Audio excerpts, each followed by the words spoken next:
Il fit sortir son troupeau et il le mena à la pâture. Avant de partir, il trempa dans un seau d'eau le petit sac où il avait mis les glands soigneusement choisis et comptés.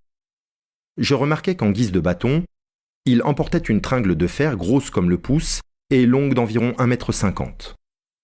Je fis celui qui se promène en se reposant et je suivis une route parallèle à la sienne. La pâture de ces bêtes était dans un fond de combe. Il laissa le petit troupeau à la garde du chien et il monta vers l'endroit où je me tenais. J'eus peur qu'il vînt pour me reprocher mon indiscrétion, mais pas du tout. C'était sa route.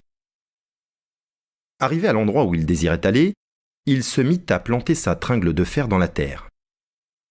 Il faisait ainsi un trou dans lequel il mettait un gland, puis il rebouchait le trou. Il plantait des chênes. Je lui demandai si la terre lui appartenait. Il me répondit que non. Savait-il à qui elle était ? Il ne savait pas. Il supposait que c'était une terre communale, ou peut-être était-elle la propriété de gens qui ne s'en souciaient pas. Lui ne se souciait pas de connaître les propriétaires. Il planta ainsi ses 100 glands avec un soin extrême. Après le repas de midi, il recommença à trier sa semence. Je mis, je crois, assez d'insistance dans mes questions puisqu'il y répondit. Depuis 3 ans, il plantait des arbres dans cette solitude. Il en avait planté 100 000. Sur les 100 000, 20 000 étaient sortis. Sur ces 20 000, il comptait encore en perdre la moitié, du fait des rongeurs ou de tout ce qu'il y a d'impossible à prévoir dans les desseins de la Providence.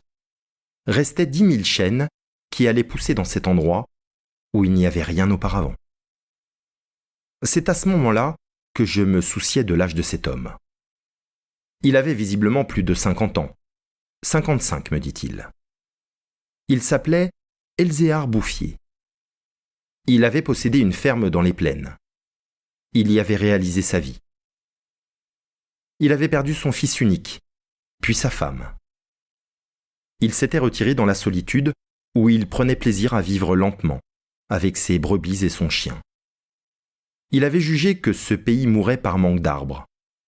Il ajouta que, n'ayant pas d'occupation très importante, il avait résolu de remédier à cet état de choses.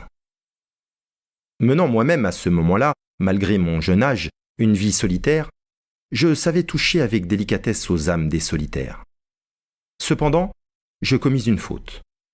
Mon jeune âge, précisément, me forçait à imaginer l'avenir en fonction de moi-même et d'une certaine recherche du bonheur.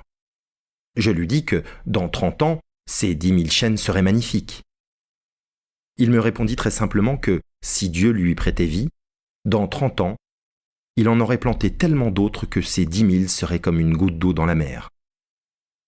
Il étudiait déjà d'ailleurs la reproduction des hêtres, et il avait près de sa maison une pépinière issue des faînes.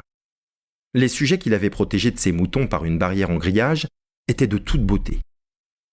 Il pensait également à des bouleaux pour les fonds où, me dit-il, une certaine humidité dormait à quelques mètres de la surface du sol.